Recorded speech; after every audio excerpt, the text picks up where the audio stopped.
صبر والے کانوں سے سنو، ہمدرد آنکھوں سے دیکھو، محبت والی زبان سے بولو۔ آپ 40 سال کے ہو جائیں گے تو سمجھ لیجئے کہ زندگی کی اثر ہو چکی ہے۔ اپنے اخلاق، کردار اور آخرت کی طرف توجہ دیجئے، کیونکہ عصر اور مغرب میں زیادہ تاخیر نہیں ہوتی۔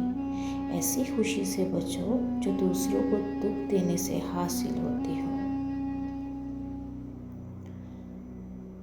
جب تمہیں ذکر الہی سننا اچھا لگنے لگے تو جان لو کہ تمہیں اللہ سے اور اللہ کو تم سے محبت ہو گئی ہے۔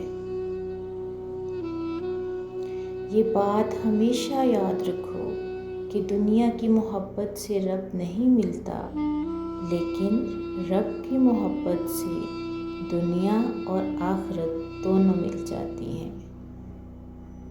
انسان بزدل اتنا ہے کہ خوابوں میں ڈر جاتا ہے، اور بے خوف اتنا ہے کہ جاگتے بھی اپنے رب سے نہیں ڈرتا۔ ہر حال میں اللہ کا شکر ادا کرو۔ کیا اللہ کا ہم پہ یہ احسان کم ہے کہ اس نے ہمیں ایک مسلمان کے گھر اور محمد مصطفیٰ صلی اللہ علیہ وسلم کی امت میں پیدا کیا؟ ہر کسی کو ہر بات کا جواب دینا ضروری نہیں ہوتا۔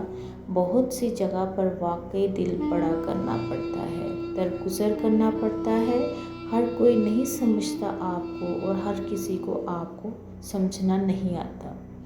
اللہ سے ہمیشہ وہ طلب کیا کرو جو تمہارے حق میں بہتر ہو، نہ کہ وہ جو تم چاہتے ہو۔ ہو سکتا ہے تمہاری چاہت بہت کم ہو اور تمہارا حق بہت زیادہ۔